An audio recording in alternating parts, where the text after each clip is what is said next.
যার তাওহীদ নাই তার ফেব্রুয়ারি কি আবার? যার ভিতরে ঈমান নেই তার কিসের বেনামাজ? যে ঈমান বুঝে না, যে তাওহীদ বুঝে না, তার ফেব্রুয়ারি কি, বড়দিন কি, জিনা কি, ব্যভিচার কি, মদ কি, সুদ কি, মারামারি কি, হত্যা কি, দুর্নীতি কি, তাকে বুঝে তো লাভ নাই। মনে রাখবেন, 14ই ফেব্রুয়ারি থেকে নিষেধ করে লাভ নেই।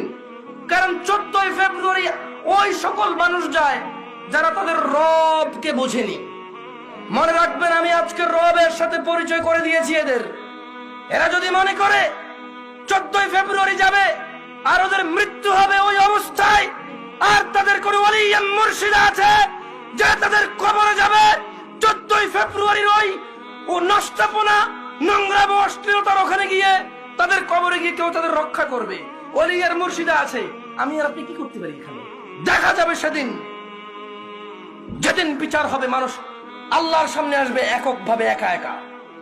সেই দিন দেখা যাবে ইয়াউমা ইয়াফিরুল মার'উ মিন আখিহি, যেদিন মানুষ পলায়ন করবে তার ভাই থেকে, ওয়া উম্মিহি ওয়া আবিহি, তার মা আর তার বাপ থেকে, ওয়া সাহিবাতি ওয়া বানি, তার ছেলে এবং তার সন্তান থেকে। সেই দিন দেখা যাবে যে তার 14ই ফেব্রুয়ারি তার আইডলরা, তার সিনেমার নায়করা, তার রাতের আনন্দের গায়করা, তার চোখের সন্তুষ্টির গায়িকারা, নায়িকারা তাকে কতটুকু উপকার করে। ওকে আমি 14ই ফেব্রুয়ারি থেকে নিষেধ করব না। আরে ওর ঈমানই নেই, ও মুশরিক, ও আল্লাহর সাথে শিরক করে। 14 ফেব্রুয়ারি কি আবার এখানে? কোন মুসলমান যে আল্লাহকে সম্মান করে সে যেতে পারে না সব জায়গায়।